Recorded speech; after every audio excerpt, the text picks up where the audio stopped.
पूरे देश के सभी स्टेक होल्डर जो है इस बिल के पूरी तरह से खिलाफ थे, लेकिन जबरदस्ती थोपा गया। मैं जेपीसी में की मीटिंग में मौजूद था, मैंने अपनी बातों को जोरदार तरीके से रखा। यही नहीं, जेपीसी की मीटिंग में जाने से पहले हमारे नेता तेजस्वी यादव जी ने मुझे 3 बार फोन किया कि पार्टी के पक्ष को मजबूती से रखिएगा, मजबूती से रखिएगा, और मैंने रखा। आप जाके पूछ सकते हैं सभी सदस्य से वहां। बल्कि उस जेपीसी की मीटिंग में जदयू का कोई नुमाइंदा, जेपीसी के जो मेंबर हैं वो भी वहां मौजूद नहीं थे। जदयू का कोई नहीं मौजूद था, जो मेंबर है वो भी भागे हुए थे, और ये लोग बात कर रहे हैं लंबी लंबी। मैंने अपनी बातों को मजबूती से रखा, बल्कि आप पता कर सकते हैं उस मीटिंग में जितने भी लोग थे उसमें सबसे ज्यादा मजबूत पक्ष राष्ट्रीय जनता दल ने रखा, और यही वजह है कि काफी हंगामा भी हो गया था। कई माननीय सदस्य खड़े होकर के हमारे राष्ट्रीय जनता दल के पक्ष में खड़े भी हुए और काफी हंगामा हुआ। वहां मीडिया के लोग या जो भी लोग बाहर रहे होंगे उनको पता है, और फिर बाहर निकल करके मैंने मीडिया को भी बयान दिया था। तो इस तरह से ये लोग लगातार झूठ बोल रहे हैं, इसलिए मैं आप समझा कि आपको बुला के मैं बता दूं कि राष्ट्रीय जनता दल में जेपीसी में जाकर के पूरी मजबूती से दिल्ली में मनोज झा जी ने, और राष्ट्रीय जनता दल की तरफ से बिहार में मैंने जाकर के मजबूती से सारी चीजों को रखा था। और इस बिल के खिलाफ मेरी पार्टी पहले दिन से है, थी और रहेगी। अब आ जाइए आप ये समझिए कि ये बार बार कह रहे हैं कि हमने वक्फ, ये जो है जो एक आया है इनका कि वो वक्फ बाय यूजर में मान लिया गया है। कहां मान लिया गया बात, ये तो और खतरनाक बना दिया गया है। मैं आपकी जानकारी के लिए बता दूं, वक्फ बाय यूजर में इन्होंने कहा कि जिस पर विवाद होगा वो कोर्ट में जाएंगे, उस पर वक्फ बाय यूजर लागू नहीं होता है।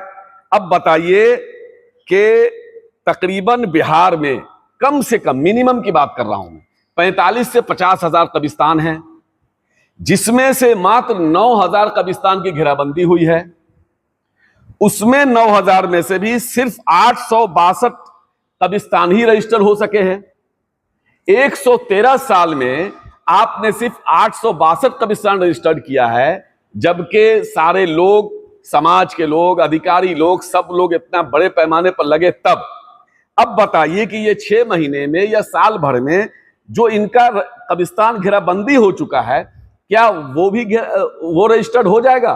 नहीं होगा। दूसरी बात कि इनका और खतरनाक वक्फ बाय यूजर और ज्यादा खतरनाक पहले से इसलिए हो गया कि जो कब्रिस्तान रजिस्टर्ड हो चुका है, अगर उस कब्रिस्तान के किसी एक कोने में, एक हिस्से में भी अगर विवाद है तो वो मेरे हाथ से गई। इसलिए गई कि भाई मुजरिम भी हम ही और कातिल भी हम ही, मुंसिफ भी और कातिल भी दोनों, ऐसा नहीं हो सकता है। सच्चर कमेटी की रिपोर्ट में यह साफ लिखा हुआ है कि पूरे देश में वक्फ की जो जमीन है उसका सबसे ज्यादा इंक्रोच जो है वो सरकार ने किया हुआ है, गवर्नमेंट ने किया हुआ है। तो अब बताइए कि उसका फैसला जो गवर्नमेंट इंक्रोच किए हुई है, जिस पर विवाद है, जिस पर केस चल रहा है, उस इंक्रोच को कौन हटाएगा? डीएम या डीएम के ऊपर के अधिकारी निर्णय करेंगे।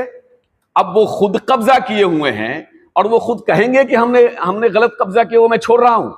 इतने सालों से जो सरकार उसको नहीं छोड़ा सकी, उसका इंसाफ नहीं दे सकी, उसका फैसला नहीं दे सकी, ट्रिब्यूनल को आपने पूरी तरह से खत्म ही कर दिया है।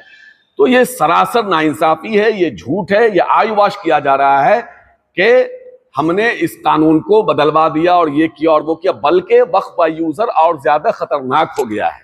अब ये कहते हैं बार बार कि हमने दंगा रुकवा दिया। मैं जो दंगा को आप